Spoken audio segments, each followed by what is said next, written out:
Très chers internautes, bonsoir. Aujourd'hui, nous allons parler des telenovelas sénégalaises qui sont en train de prendre l'ampleur dans tout le continent. Pourquoi nous en parlons aujourd'hui? Parce que c'est un fait de société, c'est une actualité et c'est important que nous revenions dessus pour que certaines personnes comprennent aussi que c'est intéressant de consommer local. Je vous prie de suivre.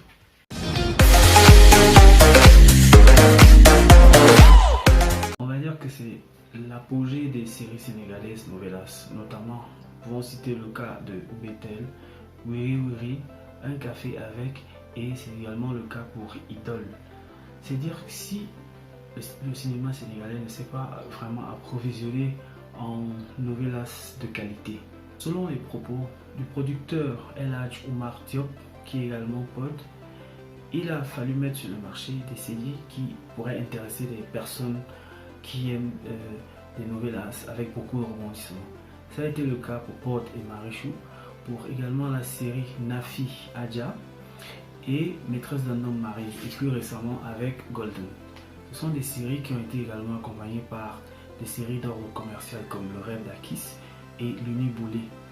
Et nous comprenons effectivement que c'est une véritable introspection, c'est une véritable intrusion dans la vie sénégalaise de tous les jours. Selon Aboubacar Demba Sissoko, qui a participé déjà au FESPACO au Burkina Faso, nous avons l'impression également que les séries sont plus intéressantes d'un point de vue purement commercial parce qu'elles rapportent plus, elles intéressent les sponsors.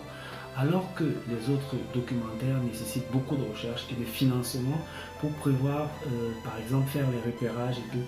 Donc c'est une solution idoine également pour développer le pays. Nous allons parler aujourd'hui de Marodi, qui est effectivement le précurseur dans cette notion de novelas, et en plus du fait que cela soit basé en ligne, Marodi a aujourd'hui une chaîne qui a été créée le 21 août 2013 et qui cumule à date plus de 700 millions de vues. C'est-à-dire, si le secteur n'est pas intéressant, s'il pourrait apporter une ouverture nouvelle sur l'économie numérique en démontrant effectivement que les Sénégalais de manière spécifique et les Africains de manière générale seraient capables de s'approprier la chose numérique pour en faire un métier. Nous allons dire qu'au Sénégal, depuis l'année 2010, les Sénégalais sont plus friands de telenovelas qui sont diffusées sur soit les réseaux sociaux, soit sur YouTube, c'est-à-dire sur les plateformes internet qui permettent en fait de respecter la flexibilité des activités des uns et des autres. Par exemple, vous avez des gens qui vont se connecter à partir de YouTube pour regarder une série parce qu'au moment où la série passe à la télévision, ils n'ont pas le temps de regarder. Donc c'est également ça qui justifie le fait qu'aujourd'hui il y a la prolifération des chaînes qui font dans le résumé de ces épisodes pour que certaines personnes qui n'ont ni les mégas ni le temps pour pouvoir voir se retrouvent dans ces espaces dédiés où il y a cette disponibilité constante de pouvoir regarder les vidéos et surtout les telenovelas. Donc il faut également revenir sur un aspect qui est très important au Sénégal, c'est que le taux de pénétration internet est évalué à 68,49%, ce qui signifie que pour 100 personnes qui seraient propriétaires d'un téléphone, 68% d'entre elles sont connectées sur internet. Et d'autre part, vous avez le fait que 98% des internautes se connectent à partir de leur smartphone. D'autre part, plus qu'un phénomène de mode, les séries télévisées sur internet sont devenues un véritable mouvement de fanatisme sur la toile, parce que c'est cela qui fait l'objet de discussions dans les cours de récréation, pendant les pauses au boulot et ainsi de suite. Par ailleurs, lorsque vous avez parlé à quelqu'un comme Muntaga Sissi, il vous dira par exemple que beaucoup de maisons de production aujourd'hui ont créé des stratégies digitales pour pouvoir se développer sur internet, c'est-à-dire qu'elles ne se limitent plus seulement à produire le contenu comme cela est fait depuis des années. Elles font exactement la création de pages Facebook, la création de groupes WhatsApp où les gens peuvent donner leur avis avant, pendant et après les épisodes, et également sur l'orientation des résultats. Vous savez que grâce à la communauté YouTube, une chaîne a la possibilité de faire des sondages pour évaluer par exemple l'impact d'un épisode ou alors une orientation à donner selon le bon vouloir des fans. Ici également, il faut voir qu'il y a des interviews qu'on accorde aux acteurs, et également le partage de photos qui suscite vraiment beaucoup d'engouement. Actuellement, YouTube est la plateforme la plus visitée au Sénégal et cela permet justement d'évoquer plein de problèmes qui sont soulevés par les maisons de production.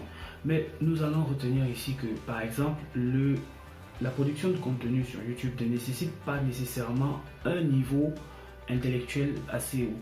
Ce qui fait que nous découvrons beaucoup de vocations, des personnes qui sont entrées dans le domaine du cinéma sans vraiment en avoir les capacités, mais qui ont démontré une certaine excellence dans l'art dramatique.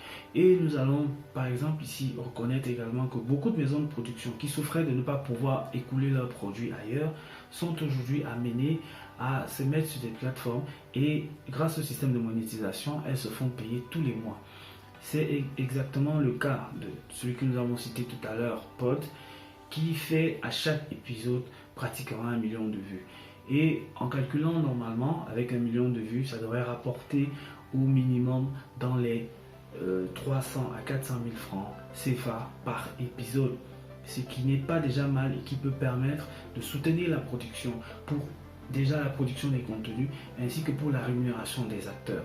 Quand on sait qu'au Sénégal, en 2017, 54% de la population était analphabète, c'est dire que l'usage du Wolof qui a été intégré dans les nouvelles séries a permis d'engranger un grand nombre de fans. C'est-à-dire que les gens se sont reconnus dans les histoires qu'on leur racontait parce qu'ils se retrouvaient dans une langue qu'ils maîtrisaient. Par rapport aux séries sud-américaines qui étaient généralement en français et cela limitait un peu l'audience. Aujourd'hui également, nous assistons à une autre forme de travail, c'est-à-dire le partenariat entre les chaînes de télé et les producteurs de contenu. C'est le cas avec El Hadj Oumar Diop qui nous a révélé qu'il pouvait par exemple travailler avec 2S TV, Sen TV et TFM. C'est-à-dire que eux, ils se présentaient comme une plateforme de diffusion pendant que lui, il produisait du contenu et ils partageaient ensemble les bénéfices. Donc aujourd'hui, nous en avons assez entendu sur Marimar, Los Clarita, Tour de Babel et plus récemment Ruby. Des faisans sud-américains qui ont pris le dessus jusqu'aux années, à la fin des années 1990 et au début des années 2000. Mais aujourd'hui, elles ont été rangées aux oubliettes parce que justement, les gens se retrouvent un peu dans les réalités locales. Par exemple, dans le cas d'Amélie Mbaye qui a été questionné sur le pourquoi de cette mouvance vers les séries locales, il est clair que les gens se retrouvent plus facilement dans des séries et dans des situations qu'ils vivent au quotidien et cela crée un engouement qui est vraiment plus important, une audience qui est grandissante et aussi des discussions qui créent vraiment des grands fan clubs. Pour terminer notre diffusion d'aujourd'hui, nous allons parler du FOPICA. Le FOPICA, c'est Fonds de promotion de l'industrie cinématographique et de l'audiovisuel. Il s'agit en fait d'un fonds qui aide et assiste toutes les personnes qui veulent développer des aptitudes dans le domaine.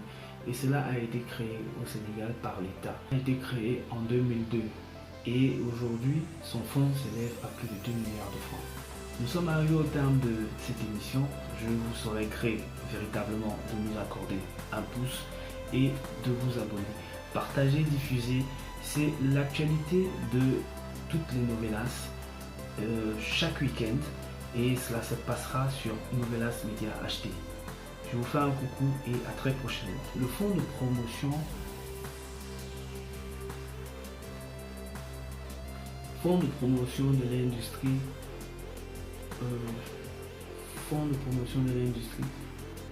cinématographique et audiovisuelle.